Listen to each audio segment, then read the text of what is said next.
Yeah. This is Geek Therapy Radio. What are we waiting for? And now your mental curator, Johnny Hamburger. Welcome to Midweek Geek here on Geek Therapy Radio. I'm your mental curator, Johnny Hamburger. Can I say that any faster? I'm your mental curator, Johnny Hamburger. Midweek Geek this is the third episode of Midweek Geek. This is not broadcast. This is not on the radio where Geek Therapy Radio is normally on the weekends on KPRC 950. Midweek Geek is more of a free-form jazz version of Geek Therapy Radio.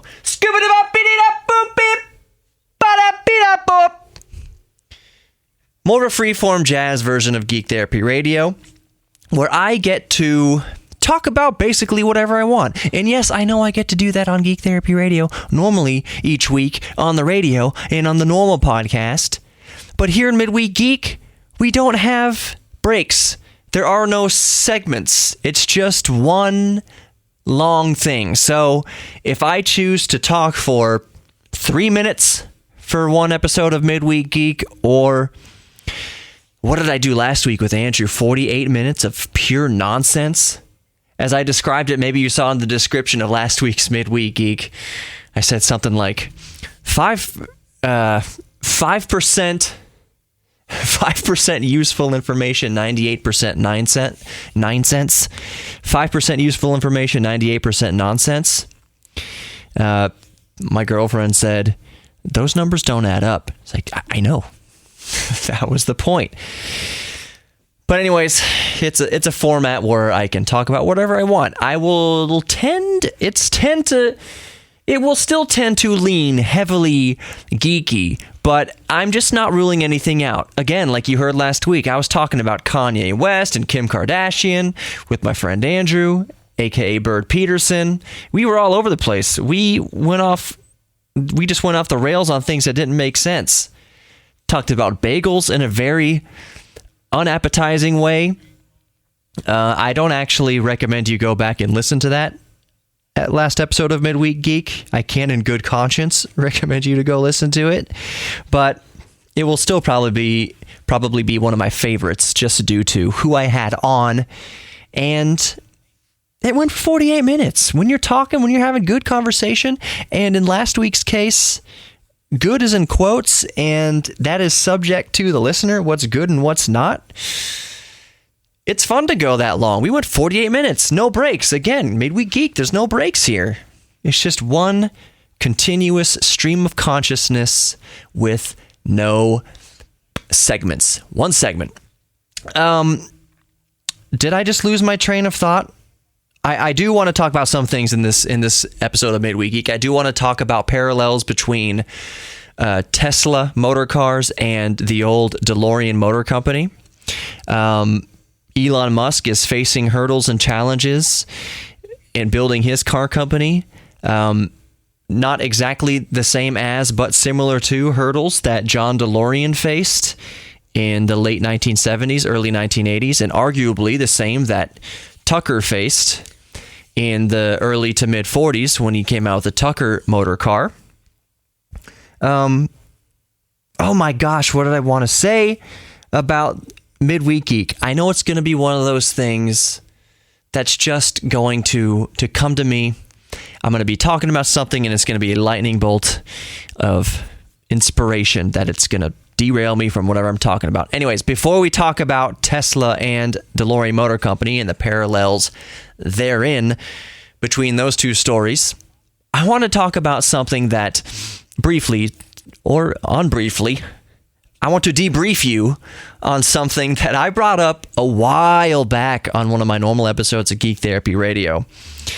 And that is face recognition software. And this is not, it's not conspiracy theory if things come true. I am not a huge conspiracy theorist. I don't think there's much value in it. It's fun to think about some conspiracy theories, but let's just be honest. Some conspiracy theories are meant to divide without the intention of conquering. I don't know if that kind of makes sense, but there are conspiracy theories that just don't make sense. That's the only purpose of them is to disillusion or to throw the general public off track. For instance, a lot of conspiracy theory around 9/11. Jet fuel can't melt steel beams.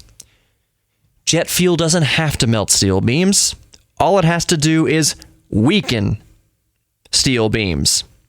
You know when you put a noodle in water? Or better yet, let's do it this way. That's a better analogy. Take a crayon and put it over a candle. You don't have to put the crayon so close to the candle that it completely drips and melts and maybe catches on fire. You just have to get it close enough to the heat that it starts bending. The heat weakens the structural integrity of that crayon, and eventually it will fail. So that's what happened in the World Trade Center.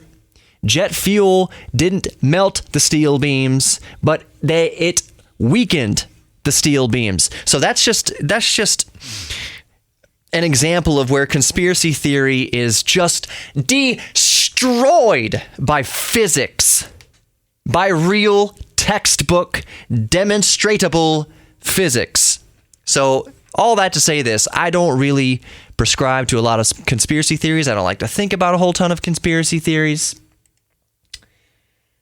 But I mentioned on an earlier episode of the normal radio show, Geek Therapy Radio, that the iPhone X, and maybe the iPhone 8 has it as well, but face scanning, facial recognition. You're supposed to scan your face into your phone to unlock your phone. And it takes this very detailed 3D mapping of your facial features, as well as your picture, to allow you to have access to your smartphone. That feature is also available, I believe, on my Samsung Galaxy S9. I don't know. All I use is, and this is a lot for me to do, all I use is my fingerprint or a PIN number to get into my phone. And I say fingerprint takes a lot for me because when I've scanned my fingerprint, now Samsung has my fingerprint. My fingerprint is in the database.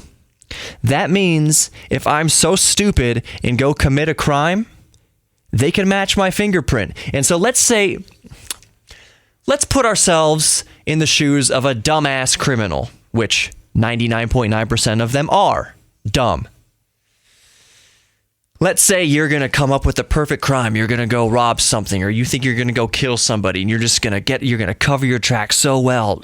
And maybe not even that, maybe just that, well, I've never been arrested before. The popo has never taken my fingerprints. My fingerprints aren't on file, so I can go reasonably expect to get away with whatever crime, stealing money, steal possessions, theft, burglary, whatever. You're not going to get away with it because you've already scanned your fingerprints into your phone. Your fingerprint is on file. So now my fingerprint is on file because I'm one to be in the frame of mind that I don't plan on committing any crimes, so it shouldn't matter that my fingerprints are on file. And let's say I'm a victim of a crime. My fingerprints are on file. So when they find the fingerprints at the crime scene, of which I am testifying that I am a victim, they say, "Yep, his fingerprints matches. We can rule out this fingerprint because it is not the criminal's. It is Johnny Hamburger's. He didn't do it." So all I'm saying is when you put your biometrics into your smartphone, that's not just to unlock your device. Everything that makes you is going into the cloud, freely accessible by anyone, any company, any corporation who wants it. Samsung, Google, or any government, law enforcement, the United States, Russia, China, whoever wants access to your information, they have it. Going even further, send your DNA for a family ancestry. Now let's see what they have of you now. They have your DNA. They have the actual building blocks of all your molecules. Everything that makes you is in your DNA. So they have your DNA. They have your fingerprint. They have, if you've done this, your iris scan, if you've scanned your irises into your phone. And they have scanned your facial features. Google, Amazon, Apple, the U.S. government, governments around the world have access to everything that makes you, you. And again, this isn't conspiracy. This is just what is happening. Now, I'm a bit more of an optimist. I don't think that these things, at least right now, are being used nefariously. You know what they're going to use your DNA for? You know what they're going to use your fingerprint for? And what they're going to use your face for and everything? Let's stick with the face. Let's stick with your facial recognition, because this actually segues into an article that I wanted to talk about. They're going to use that information about you to try to sell you things. If they have your DNA, they're going to know what you're going to be prone to, so you're going to be marketed pills, drugs, pharmaceuticals. Because let's say they scan your face and your face is scanned, they have your DNA, everything like that, and they see that you are you're a 50-year-old black man. They'll say, what ailments are 50-year-old African-American males prone to? There you have all your medical records on file. They're going to know. They have everything. So now, let's say you're this 50-year-old black man, and let's say you are prone to or have diabetes. You're going to be walking down the street. There's cameras all over the streets, every intersection. Cameras everywhere. They see your face, and they're going to know that you are there. Even if you don't have your phone on you, even if you don't have a GPS device on you, you're going to walk by a camera that is nearby a pharmacy, and they're going to say, John Smith, 50-year-old black male with diabetes. They're going to start pinpointing advertisements to you. You walked by a CVS today where you can get whatever medication for 50% off. Or maybe you have your phone on you at the time and you walk by somewhere and some camera scans your face and they know that you, Jane Doe, are within walking distance of Target. And they know how basic you are and that you want some scented candles or a new laundry hamper or something. And they're going to say, Jane Doe, 30% off scented candles at Target. 0.3 miles away from you. Would you like directions to the store? Yes. They're going to know that about you because the camera has seen your face. They know Jane Doe. They know you. They know that you are there, and they're going to advertise to you. That's what I'm getting at. It's not this big nefarious thing that the government's going to come get you. Government's going to come get you. No, that's not what I'm saying. Target's going to come get you. They're not going to come get you. They're going to get you money. That's what it's going to be used for. That is a segue into this article that I've read on Ars Technica. Basically stating that police have used Amazon's face recognition software to basically, they can index 100 faces in a picture. That means that these cameras that I talked about can see 100 people in a crowd, and they can index and know exactly who 100 of those faces are, who they are. And that's raising privacy concerns. Now, back in an earlier episode of Geek Therapy Radio, the normal podcast, the normal radio show, I said that with all this facial recognition software, when you scan your face into your iPhone X, Apple and every other organization is going to have your face and identity. So now let's say there's a bit of an uprising. Let's say it's an Occupy Wall Street 2.0, and you are some dodo who's taken a dump on a cop car because you think you're anonymous in the crowd. You're just an anonymous rioter. Nope. You take a dump on the hood of the cop car, a camera has your face, you're getting a fine, you're getting arrested. They'll know They'll know who you are, where you live, your DNA, your iris, and your fingerprint. Everything about you, from your seemingly anonymous act of pooping on a cop car. Let's say that's the only thing you've done. Let's say that's like the most minor thing you've done that day. Point is, they're going to have drones flying over crowds, taking constant scans of everyone's face in a crowd.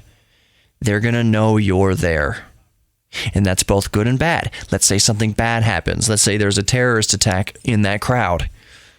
They'll know that you're there, and they will look for you because they know that you're there. It's not going to be any wonder, where's John Smith? They'll say he was in the vicinity of that terrorist attack. They're going to know to look for you to help you. That's a thumbs up use of this technology. The thumbs down, and it's arguable that it's a thumbs down. It's just an annoying thumbs down. Oh, the other good thumbs up is that if you're a criminal, they'll be able to catch you quickly. But the thumb down and the arguable thumbs down is just an annoying thumbs down. It's just annoying that they will use this to advertise to you. Hey, you're in a crowd rioting. You're probably getting pretty thirsty.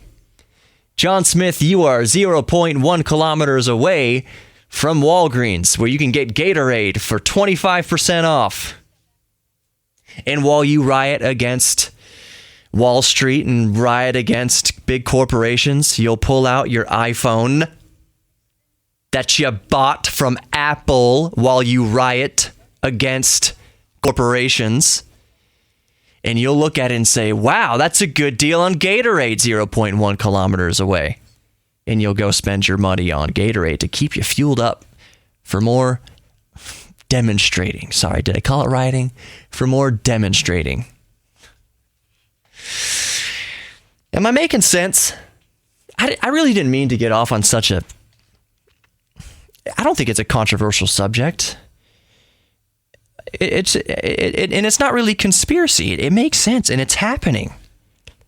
Amazon and the police who used Amazon's technology to scan faces in a crowd and identify people, I don't want to say they're in hot water, but they're bringing a very important issue to light.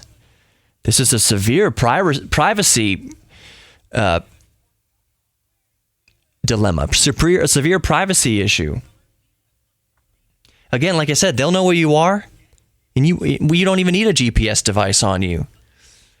I was just talking about drones flying around. I was just talking about cameras on sides of buildings and at intersections.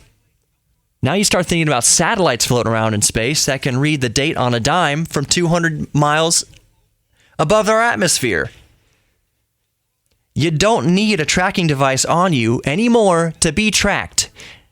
Now, what are they going to use? How are they going to track you? They can find you that way.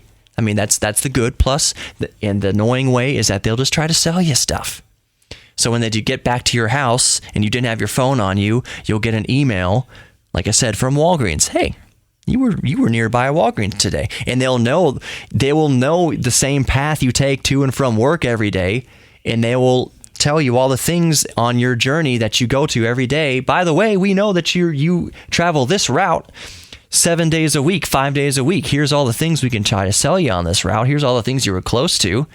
We know that you're a 50-year-old African-American male with diabetes because you've given us your DNA and everything else about you. We know. It's a brave new world we live in. And again, it's not to scare you. It's just they're going to try to sell you stuff. And again, the good side of it is that they'll know where you are in case something bad does happen. You know, when I come into the building every day to the radio station, I swipe my security card and it lifts the little arm up so I can get access into the garage. Even when the arm's up, like if it's broken and I could just drive through, I wouldn't have to scan my card. I just drive through. I still scan my security card because God forbid something happens in the building. I want everyone to know that I did enter this building. I scanned my card. Johnny Hemberger is in the building. So if there's rubble around, they know that I am in there. There's no question. I scan my card. A couple hours later, something bad happens. They know to look for me versus if I just drive through there without scanning it. No one knows that I'm there. Where's Johnny? We haven't heard from him. Well, usually he's at work. I want usually and definitely to be used together to actually find me, to actually help me. DeLorean and Tesla. Elon Musk says that he is not going to be releasing any base Model 3s anytime in the near future, within the next several months. He says if they release Model 3s, base models of the Model 3, that the company can't stay afloat. So the only Model 3s that you'll be able to buy right now in limited production, because he's having a hard time, they start at like $49,000. And the whole point of the Model 3 was to start at $35,000 to make it way more attainable by average middle class people. But you can't get a Model 3 right now anyways. The ones you can get are $50,000. And this new model that he's announced, the new Model 3, like the performance version Model 3, comes in at $78,000. And old Muskie says we have to do it that way. You can't buy a $35,000 Model 3 right now because we will go bankrupt. Tesla would go under. We cannot sustain ourselves if we sold Model 3s at $35K. Now, this is kind of bad because you usually get a federal tax credit for buying an electric car of $7,500, but that is set to expire before you will be able to buy a $35,000 base model Tesla Model 3. So that means instead of buying the $35,000 Model 3 for $28,000 thereabouts, $26,500, which is that's an awesome deal for state-of-the-art electric car. You're not going to be able to do that. Right now, you have to buy the $50,000 one and then get the $7,500 credit. So now it's $42,500 or whatever. That it defeats the purpose of the initial announcement that you could buy a base Model 3 for $35K. My point in my correlation, I'm going to wrap it up here, between Tesla Motor Cars and the DeLorean Motor Company is that John Delorean faced these types of production issues and these types of headaches when he was trying to make the DeLorean motor car. The difference between the DeLorean Motor Company and Tesla is Elon Musk was already a billionaire before he started Tesla. So he is pumping his own money into it to keep it afloat. Initially, John Delorean had to try to get investors. I think he was trying to get, it was somewhere around $200 million to get things going. And things did get going. Whereas Tesla basically has unlimited amounts of money to try to keep this operation afloat. Two differences, but even though you have billions to put into it, old Muskie is finding it incredibly difficult to maintain a successful car company. It's not easy. So Tucker is a hero. John Delorean is a hero in the car world as far as trying to make your own car company. And Musk is a hero for trying to start his own company. But it just goes to show you, whether you're trying to build capital from nothing, like Tucker and John Delorean, even somebody with billions upon billions of dollars like Elon Musk is having a hard go of it. It is very difficult to produce a successful car, not only in the United States, but the world. That's going to do it for this midweek edition of Geek Therapy Radio. Midweek Geek has come to a close, and I didn't remember what I was going to say. Remember earlier, I was like, there's something that I need to say, but I forgot.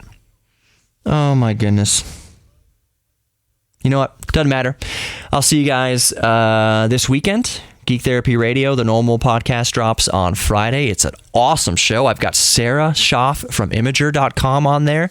I've got, what's his name? Louis from BrooklynBoyKnits.com. And I have Giovanni, who created the video game Rocket Assault. And you can go see his game Rocket Assault at rocketassault.com. It's all cool. So you got to stick around for this week's episode of Geek Therapy Radio, the normal podcast, the normal radio show. It is going to be just awesome. It is the best show I've ever done. I'm Johnny Hamburger, your mental curator. That's going to do it for this edition of Midweek Geek. I will see you Friday and then on the air Saturday night, midnight on KPRC 950 AM. Take care until then. I love you all. Be good to each other and be good to yourselves. And follow Geek Therapy Radio on all the social media. Facebook, Instagram, and YouTube. Like, follow, and subscribe. Geek Therapy Radio with Johnny Hamburger. I will see you in just a day or two.